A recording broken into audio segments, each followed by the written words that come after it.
Hey guys, what's going on? It's Global 5. We're back with a set review for Data Bullet. We're about a month behind on this one coming out. Just super busy with life and shenanigans. Way too busy for this. So we're about two sets behind for just a quick like housekeeping thing. So we got this one. We're gonna try to do the Kami-sama set in the next week and a half. We've just been testing a lot of different builds. I actually own that set, so we've been doing a couple different things with that. We're gonna skip Sympho Gear, so that'll help catch us up a little bit.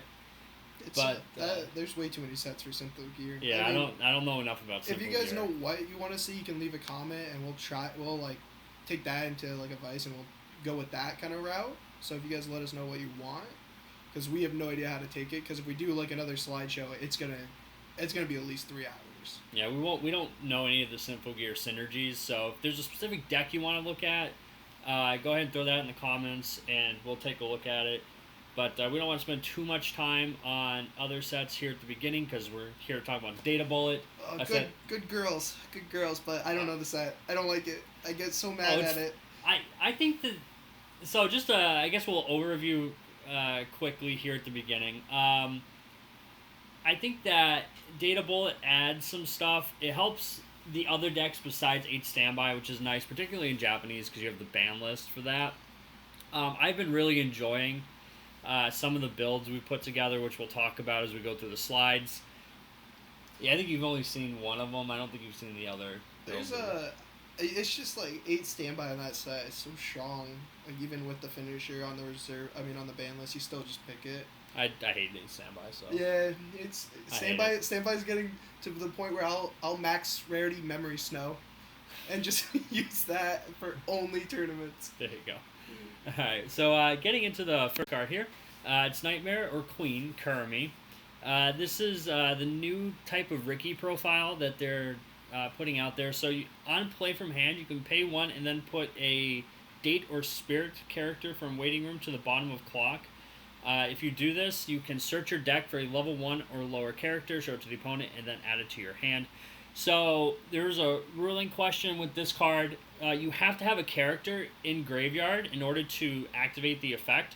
So if you don't mulligan a character or cancel or do anything else to put a character in there, and your graveyard's empty or climaxes or events, you can't pay for this, like pay out a stock, even if that stock is a character, because you won't be able to fulfill the requirements of the cost at the time you begin to pay them. So that's just something we want to highlight going into it, because I think that myself and a whole bunch of other people thought that you could pay it out and then just keep paying the cost, but turns out you can't. I think that this, if you're going any other route besides 8 Standby, is really good. There is a theory that the first one to get to 1 in 8 Standby also has the advantage, so this might still work in that. I haven't tested any 8 Standby in Japanese. I don't like it. It's not my flavor. I don't enjoy it. So I haven't really tested that aspect to see if this card's good or not. I haven't played against 8 standbys since the ban list. Where that deck was like as soon as it hit 1, it just took off. Like the back row, everything that stood out. But I think this card like actually gives you options to not have to go that route. I think this Ricky profile I've been seeing out of like every new set that's coming out has like one of this. They're really going to this version. I think Alization had this. I don't know if Alice does. I know Niji has it. Niji I know has it. The Kami-sama set has it. But I think there was a green card that did it. It's definitely a card that if you're not playing 8 Standby, 100% goes in there. I don't know if it goes in an 8 Standby deck, and that's just because I don't play 8 Standby myself particularly to know if this is a profile you want in it. But if you're staying within the data bullet set itself, 100% you're playing this, whether you're playing the choice or the bar level 1. Coterie from the first set, Toka from the first set, 4 of. Easy peasy. Yeah, no, it helps decks not have to play standbys. Consistency all day. Next one we have here is that choice from the data bullet. It's Kurumi, girl dressed in nightmares. If all your characters are date or spirit, this gains 1k power continuously, so cross turns of 55. And the climax combo is when the choice climax is placed in the climax zone, if I have another date or spirit character, gains the following 2 effects. Characters across from this cannot move to another slot, be sent to memory, or be bounced to hand. Really good anti-Saikano, anti-Konosuba, all that kind of tech. If your meta's really heavy in that, it's real nice. And then the other effect is that when battle opponent becomes reversed, you can salvage a character. I mean, it gives you a salvage. Like, if something's in front of it, you're most likely going to get that card back. I just don't know why they didn't give it the clause like they gave the Mifune from Niji, which is like, if it's an empty slot, they can salvage too. Yeah. So, which I guess is because they gave it the character across from this can't move. Yeah. But, if you run into a standby meta, this card's a 6/5. Now, there is synergy with a card that we'll talk about coming up that you should be playing if you're playing like an 8-choice deck that can pump it. But this card being so small, it just feels kind of bad that sometimes you just can't plus off of it. And that's what I found. Because the first deck I built was 8-choice dab specific. And I just found that the power level just wasn't there for this card to really feel. No, it's definitely... They're printing a lot more of like the anti-bounce back kind of thing. I've been seeing that more and more from sets. But I think the cards, it's reliable if you're not against standby. Against standby, you may have a little hard time reversing it.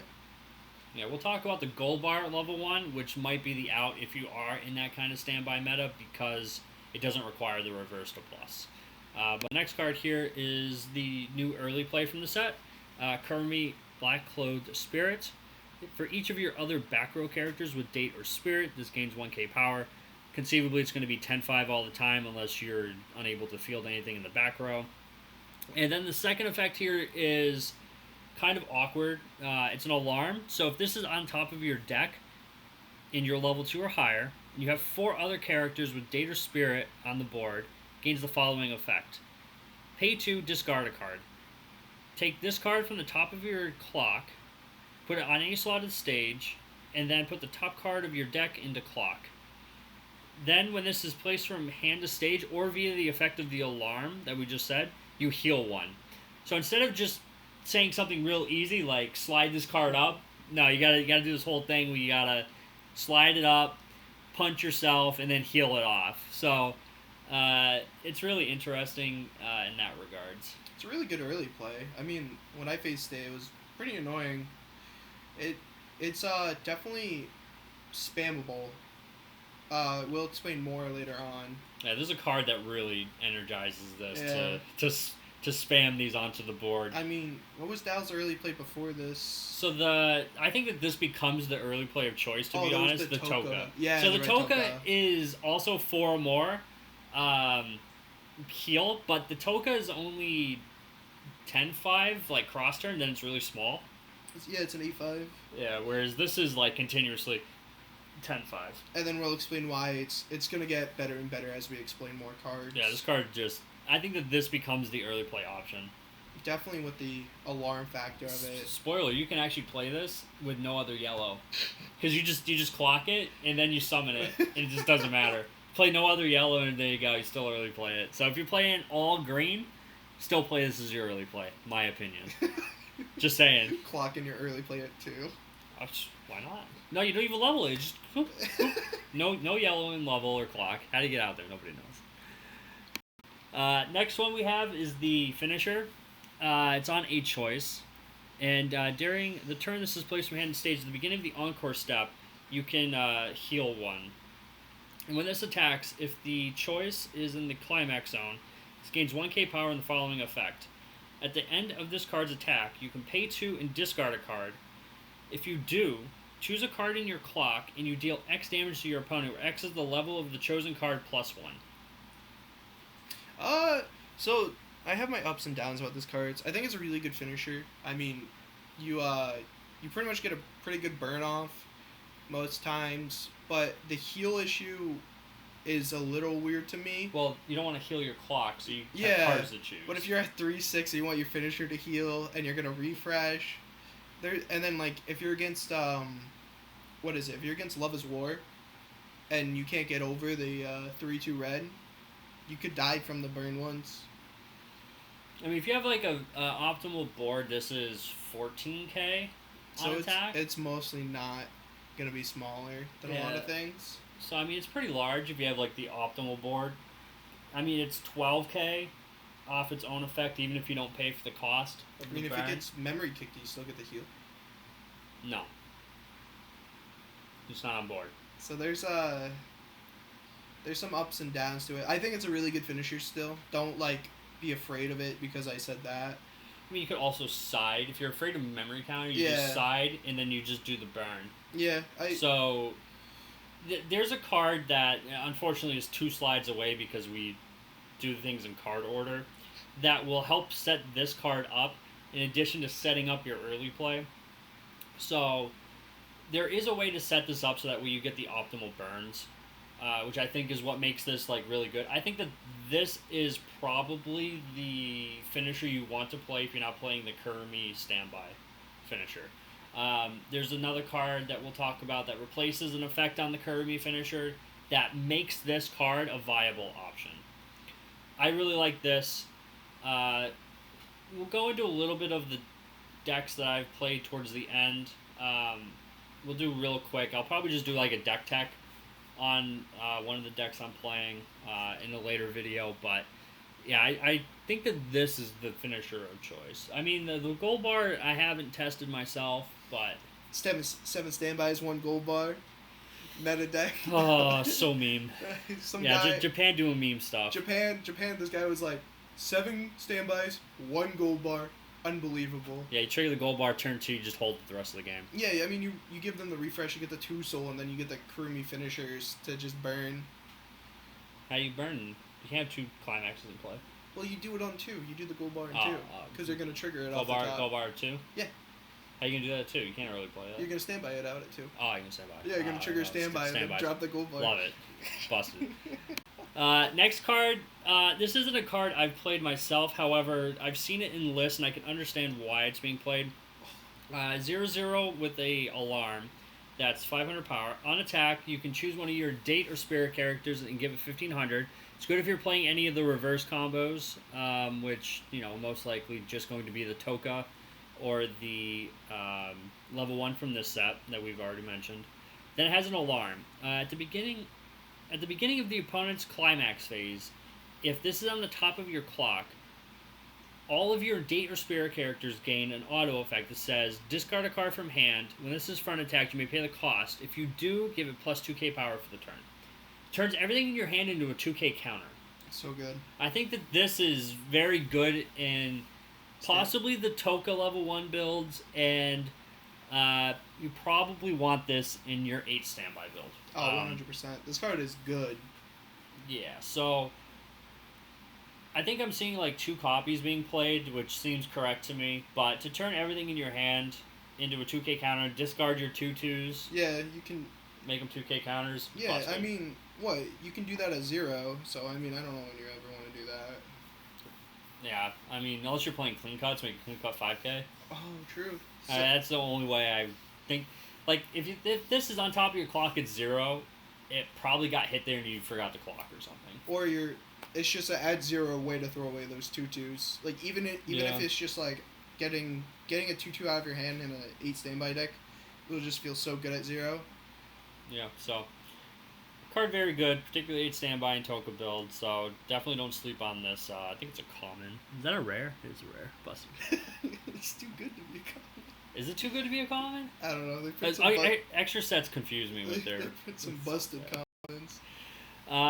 This 1/0, we were talking about particularly 8 choices. This 1/0 helps make those consistent. When this is placed to waiting room from the stage, you can look at up to the top 4 cards of your deck, choose a yellow climax revealed, show it to the opponent, add it to your hand, and then if you add a card this way, discard it.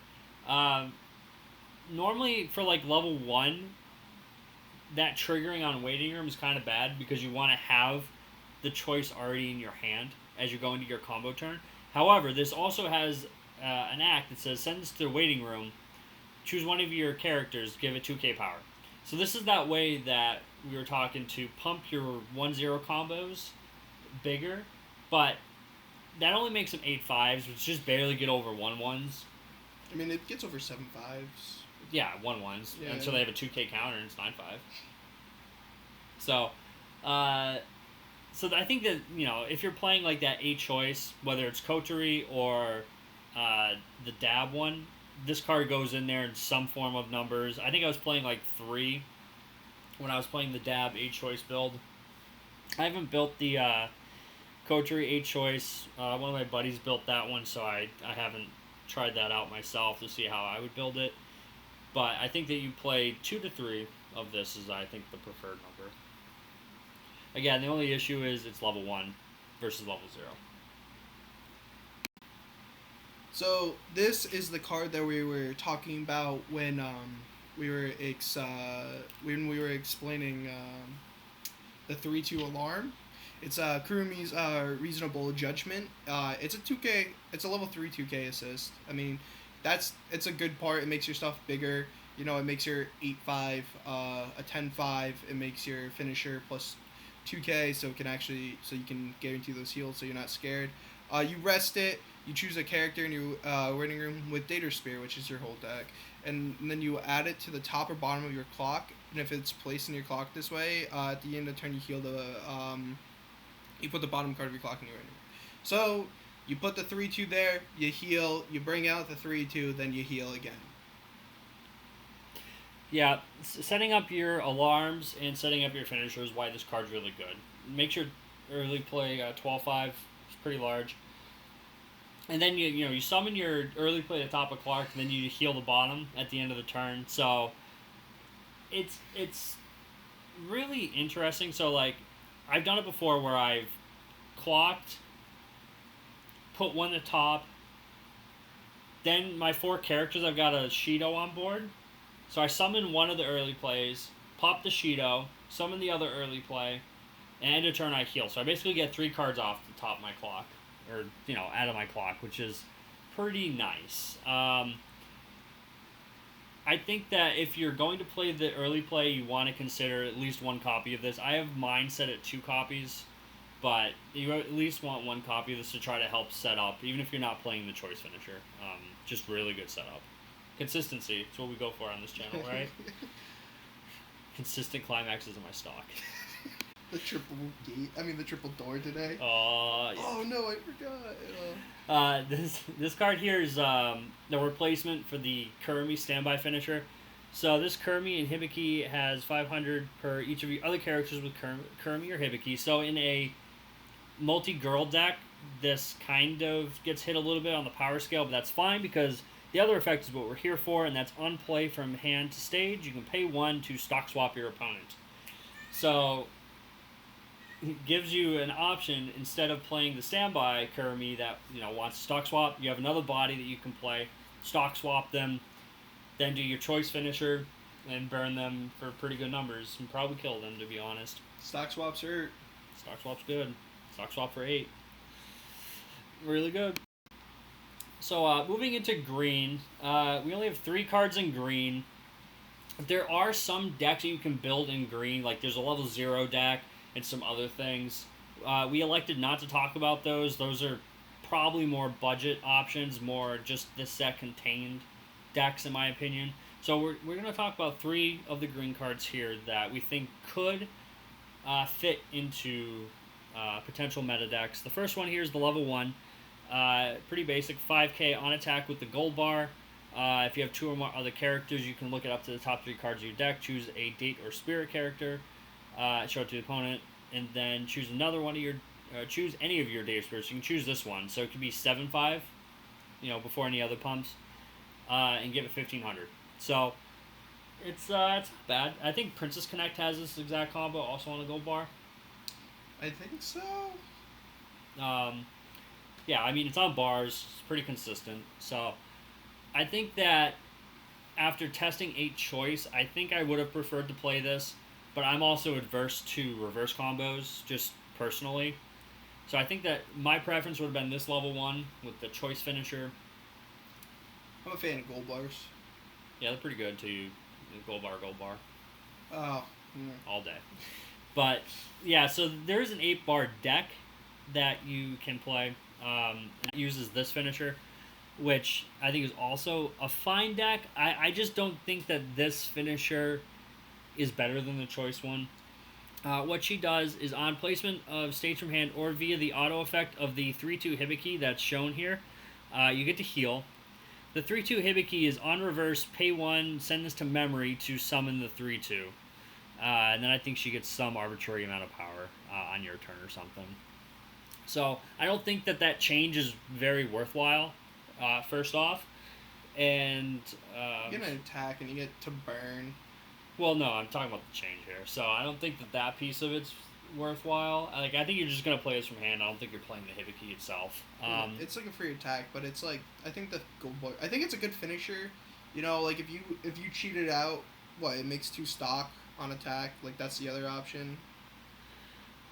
Well, no. So you're talking about the gold bar finisher, right? Yeah. So when it attacks, you pick one of 2. Either A, you can shuffle back cards to the opponent's deck, 2 cards, and then this gets +2 soul, so you can side for 1s, or side for 2s. So if you're playing the neg soul counter, I think you're playing the neg soul counter personally, in a deck where you're trying to side for 2s. So I think that the optimal play for this is Katori with this, because you can get your neg soul counters. Yeah. The other effect is that you can put the top 2 cards of your stock to graveyard. If you do, you burn 2. So it kind of gives you 2 modes of what you want to do. But I think that the optimal deck for this finisher is Katori into this with neg soul counters, because it allows you to side. And I think that's what the play is, personally. But I've only played, I think, 1 iteration against that deck, so I don't think I can really comment on whether that's a valid play, but I think that's the line of thought that we went with when we looked at this finisher and the kind of deck that we would put it in. Because you love your neg soul. I play way too many neg soul decks. I love them. They're great. I like them on counters, personally. I like them on finishers. The last green card we'll talk about, because this is going to be a really short video, is this Sawa, Memories That Never Fade. If you have 2 or fewer cards in your memory, you can pay 1 and send this to graveyard after looking at the top 3 cards and choosing a character. This goes to memory, sorry, not graveyard. Just a little bit of memory compression, a little bit of mill, and what we found is that if you're playing like clean cuts at level 0, you have this card in clean cut, this card makes its stock, gets clean cutted back, and then the stock that it made, you use that to dig a little bit deeper into your deck and give you a little bit of compression. I think it's a good card. Yeah, so it's definitely worthwhile. There's a bunch of cards that work with this in the set. There's a Kurumi 0/0, there's a 1/0 White Queen, I think. I tried the Kurumi 0/0 in a deck. I didn't think it gelled very well. So this is the only one of like that package that I'm mentioning. But I think it's a card that is at least worth looking at when you're deck building. That being said, the decks that I've built with this set included, that I've kind of stuck with after I built it, was Book, Choice, the Toka level 1. And the way that deck is played, a little bit of a, I guess I'll spoil a little bit before like the deck tech, is Toka just gets so big with the 1/0 Toka back row. After you combo off, she's 8k on defense. And then if you scry, you kind of just sit there and sit on your board and just go right into your cancels. And then your opponent doesn't have a board and you just swing in. And that's kind of how that deck's played. That's been my personal favorite. My buddy built 8 Choice. That deck played very well. Katori Choice from the first set. I would say that possibly the Katori is better than the Toka deck because you can play with the events. Like, you definitely don't play the Toka back row in that, but you play the My Little Shido event. It's just so good. And then you just plus for days. So that was very good. We haven't tested any of the 8 standby. We probably won't. I don't think that I personally not a big fan, like I said, and I don't think the other guy in the play group that has it is going to build that again. So overall, Dab is great because you can buy it and it's self-contained. You can build decks contained within the set. You build a lot of fun decks with this set. I think like, don't be afraid because it's an extra booster. I think this set is a lot of fun.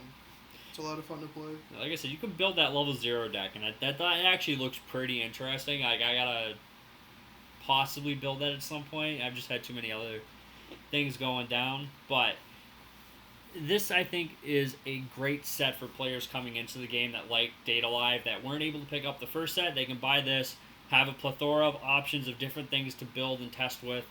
So in that, I give this a definite grade A. I think when you look at it as a complement to the main set, I think that it gives you some options as well. Overall, it's pretty good. It's Data Live. It's already got busted stuff in it, so I don't know how much so more. good of a set. Yeah.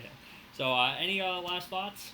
No, I mean, I like the girls. I just never played the set. I think when I first started getting into competitive Weiss, Dal was being leaked, and I was like, how can this even be printed? And then I remember, like, I bought Overlord, and then I came here, and then it was a buddy that bought it.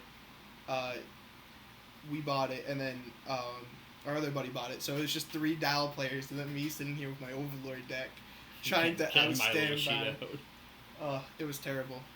But I think it's a good set. Don't sleep on it. It's definitely worth picking up. Yep. So, thank you all for sticking through this video. Kind of late. Hopefully, you all enjoyed it. Try to have the Kami-sama deck look at up. It's going to be slightly different than these, I think, because of how that set is. It's been really difficult to try to diagnose a build for it that's optimal. So that's been a lot of fun. So be on the lookout for that. Like, comment, subscribe, hit the notification button so that way you can come out and check that out. And I think we'll see you in the next one. Yeah, we're playing a lot of stuff. It'll be fun. All right, guys. Peace.